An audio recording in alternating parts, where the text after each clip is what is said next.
21st century education.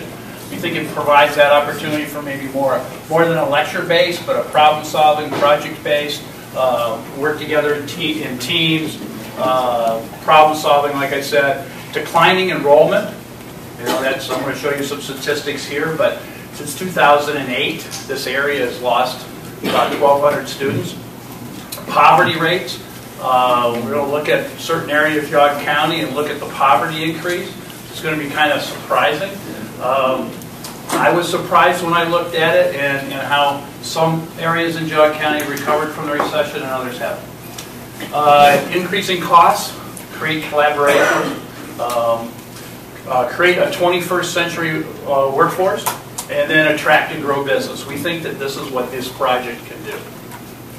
So this is the actual head count. You can see that, and this is looking at Berkshire, Cardinal, Ledgemont, and Newberry, because this is originally how this whole thing started. And if you looked at those combined in 2008, it would be 3,876. If you look at it today, or in 2019, it's estimated to be 2,531. So we started thinking, are we not having as many kids? You know, what is leading to that? So we actually looked at the census, and the census will show you that in the same period, we're only down 150 students. So what that tells us is that we're losing market share in the public school system. Students are going elsewhere. And why is that? As if, you know, they obviously seek opportunity somewhere else.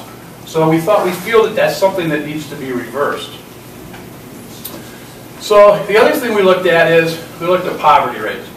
And we looked at free and reduced lunches in, well, we looked in all the school districts, and the ones in red are the ones that are the highest. So Cardinal was 19%, this is back in 2014. Berkshire's 14%, Newberry was 13%. Ledgemont was, I think they were less than 10%. So those were the areas and the reason that we started to look at this. This kind of looks at some of the townships in Burton, Huntsburg, Middlefield, Mottfield, Newberry, Parkman, and Thompson. Look at, in Burton Township, this represents the poverty rate during the recession. This represents it after the recession.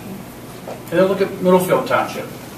So very few of our areas have really recovered from the recession.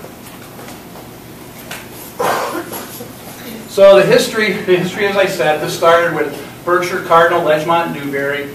Berkshire and Ledgemont did a land transfer in July of 15. Cardinal then left in September of 15. Berkshire and Newberry residents were surveyed between June 5th and June 7th of 16. Yeah, is that right? Yeah. And then Newberry left in June 16. And then so at that point in time, we created Prime. And Prime is a collaboration of these four entities to try to create the fact that we have Kent State University here. How can we leverage Kent State University and also collaboration with Berkshire School District? So the survey results were kind of interesting. When we looked at the Berkshire, it was 36% were strongly for the consolidation. 17 were, you know, they were okay, but they weren't real strong on it. So that was about 53%. In Newberry, it was 46% strong or not strongly. But it was the against.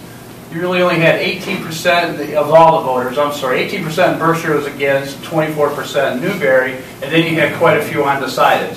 So even if you split the undecideds, it would look like it was probably pretty favorable. So then we got to the, okay, so now we got to build a school. Will you pay for a school? And it was kind of interesting that the respondents felt that they would, but they didn't think their neighbors would. And so that was kind of interesting.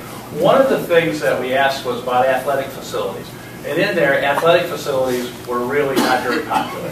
They wanted to pay, you know, the people that were surveyed, they wanted to stick to bricks and mortar for education. And so I think that was really great feedback. So how that broke out is that in Berkshire, Definitely in Prowell was about 40%, and then 29% were against. And then we still had those undecideds. So you got to think that even if, like I said, you even got a third of the undecideds in Berkshire, you could probably pass a bond issue to pay for that. In Newberry, it was a little less, but there were more undecided. So that was still a possibility. But at that point in time, Newberry wanted to explore conversations with West Geauga, and we certainly understood that.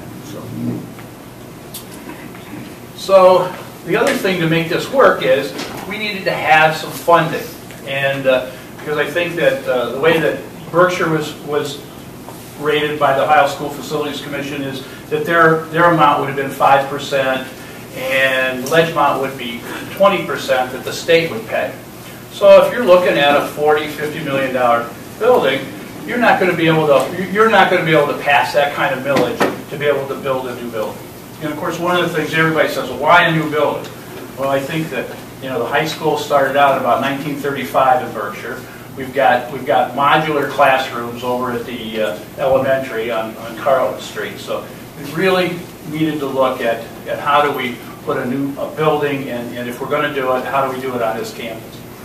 So this started out as House Bill 148, and it ended up as House Bill 438. And I think and I'm going to let John Patterson talk about this, but I think it kind of passed like December 30th at midnight or something. It was pretty late in the hour. So had it gone, it would have just died and not been able to pass had it not passed in the previous year.